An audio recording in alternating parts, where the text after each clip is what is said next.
최근 실구의 2차 대확산이 이루어지고 있다는 얘기가 나올 정도로 또다시 전염병 창궐에 대한 두려움이 급증하고 있습니다.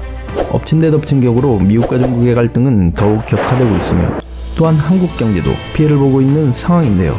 그런데 이런 와중에 실구보다는 다른 요인으로 인해 생존의 위협을 느끼는 국가들이 있습니다. 2000년대로 들어서며 일어난 세계화, 지구촌화의 영향으로 빠른 성장세에 접어들었던 국가들인데요. 한국의 경우 이미 고속 성장을 통해 선진국 반열에 들었지만 차마 성숙 단계에 접어들지 못해 애매한 위치에 있는 개발도상국들도 아직 상당히 많습니다.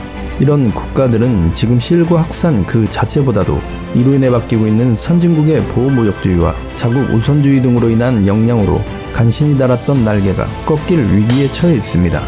일부 국가들에서는 긴급 국가 재난의 상태라고 표현하기도 하는데요.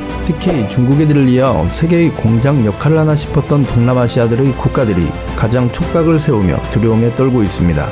이 중 베트남의 경우 사실상 찬란했던 시기는 끝났다는 사망 선고가 내려진 상태나 마찬가지인 상황인데요.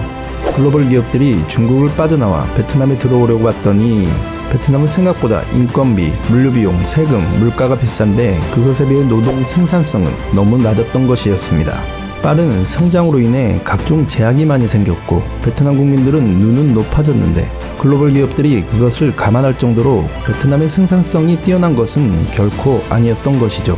2014년부터 2019년까지 베트남에서 한국은 외국 자본 규모 순위에서 1위를 할 정도로 한국에게 늘 고마워해하는 대상국이었던 때도 있었습니다. 하지만 올해는 오히려 급격히 떨어졌기 때문에 베트남에서 빠져나가고 있는 해외 자본 중에서 아주 큰 역할을 해내고 있습니다. 이에 베트남은 발등에 불이 떨어지기 시작한 겁니다.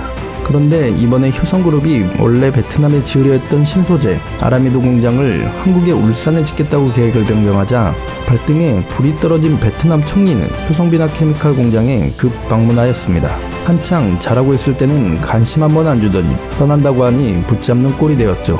또한 최근 베트남 정부에서는 63개 지방정부 최고위급 인사들을 모아 현재 있는 한국 기업들과 대규모 투자 상담회를 개최하겠다고 밝혔는데요. 관계자의 말에 따르면 이것에 대한 기업들의 반응 역시 냉담하다고 합니다. 현재 베트남이 해외 기업들에게 하고 있는 이런 대응들이 소잃고 외양간 고치는 조치인 것이 너무나도 눈에 뻔히 보이기 때문에 이런 국가들을 믿고 투자할 기업이 과연 어디에 있을까라는 비웃음 짓는 기업들이 많다고 합니다. 물론 여전히 베트남에 투자하려는 국내 회사들은 존재합니다. 실제로 LG는 지난해부터 베트남 기업 빈페스트와 함께 배터리 생산 라인을 마련할 계획이었습니다. 당시 LG화학으로서도 새로운 시장인 동남아의 또 하나의 생산 거점으로 최적의 선택지라는 분위기였는데요. 실구 사태 이후 양사의 합의가 이루어지지는 못했다고 합니다. 최근 인도네시아 더 자카르타 포스트에 따르면 인도네시아 현대차 전용 배터리 생산 라인에 투자 액수가 16억 달러라고 하는데요. 한국 돈으로 무려 1조 9천억이 넘는 액수입니다. 한편 인도네시아 자동차 시장은 일본차 업계가 거의 독점하다시피 장악한 곳인데요.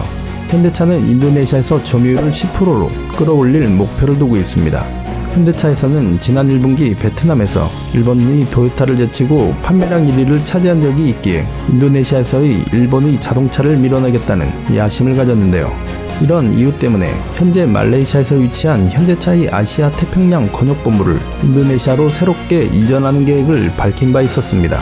그리고 바흐릴 라아달리아 인도네시아 투자 조정청장 역시 이러한 현대차 야심에 보조를 맞춰 현대차를 전폭 지원하겠다는 뜻을 밝혔습니다.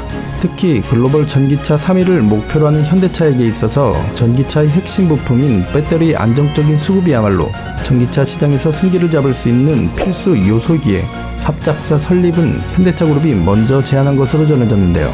동남아 시장에 진출하려던 LG화학과 시기 또한 매우 잘 맞고 있습니다. 인도네시아에서 전기차를 생산하는 현대차그룹이 글로벌 배터리 점유율 1위인 LG화학과 손을 잡는다면 일본 차와도 충분히 해볼 만하다는 것입니다. 최근 국내 기업들이 인도네시아 투자가 늘고 있는데요. 실제로 현대차그룹도 지난해부터 인도네시아 진출에 속도를 내고 있습니다. 한국을 대표하는 국내 두 기업이 시장 입지 확대를 위해 일본 차 업체와의 경쟁에서 함께 점유율을 높여나갈지 기추가 주목됩니다.